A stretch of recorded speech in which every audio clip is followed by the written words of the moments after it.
આ બેન પ્રોટેસ્ટ કરી રહ્યા છે કે ગાંધીનગર સિવિલમાં નવજાત બાળકોને બદલી નાખવામાં આવે છે. એમને પૂછીએ કે આ ઘટના શું છે ને કેમ તમે વિરોધ કરવો પડ્યો છે આજે?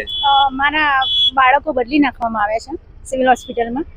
આપણે ગાંધીનગર વાળી સિવિલ? હા, મેં ડીએનએ રિપોર્ટ કરાવવાનું કીધું તો ધક્કા ખવડાઈ કરે બધા પોલીસ સ્ટેશનોમાં, કોઈ ધ્યાન આપતું નથી. અચ્છા, તમારી પોલીસ સ્ટેશનમાં ચાલે છે અરજી? કેટલા 24 તારીખથી 24/2. અચ્છા, કયા પોલીસમાં તમે કમ્પ્લેન કરી છે? Sector 7 police station. અચ્છા, તો આ બહુ જ ગંભીર આક્ષેપ છે અને આક્ષેપ સાથે એ તો એવું કહે છે કે સત્ય છે કે ભાઈ બાળક સત્ય છે 100% સત્ય છે.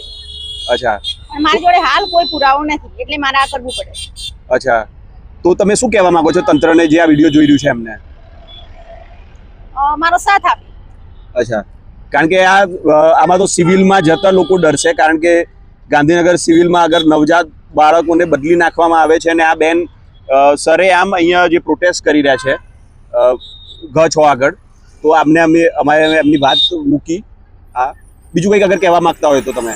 બસ લોકો સાથ આપે. અચ્છા, શું નામ છે તમારું? ઉષાબેન પરમાર. અચ્છા, તો તમે એ ઈચ્છો કે તમને ન્યાય મળે અને આની તપાસ થાય? હા, ન્યાય લેવાનું, મળે નહીં. અચ્છા, ન્યાય લેવાનો એટલે જ તમે. અને કેટલા ટાઈમથી તમે અહીંયા ઊભા છો? લગભગ અડધો કલાક. અડધો કલાકથી. અને ક્યાં સુધી આ ચાલતું રહેશે પ્રોટેસ્ટ? જોઈશું. અચ્છા, હા, એટલે લોકોને જાગૃત કરવાના છે, બીજું કંઈ નહીં. અચ્છા, લોકોને જાગૃત કરવાના. હા, તો તમે આ લોકો જે ઊંઘી જશે ને એ જાગ, બીજું કંઈ નહીં. અચ્છા, તો આ બહુ અહીંયા સ્કૂલ આગળ ઊભા છે અને લખ્યું છે કે ભાઈ ગાંધીનગર સિવિલમાં નવજાત બાળકોને બદલી નાખવામાં આવે છે.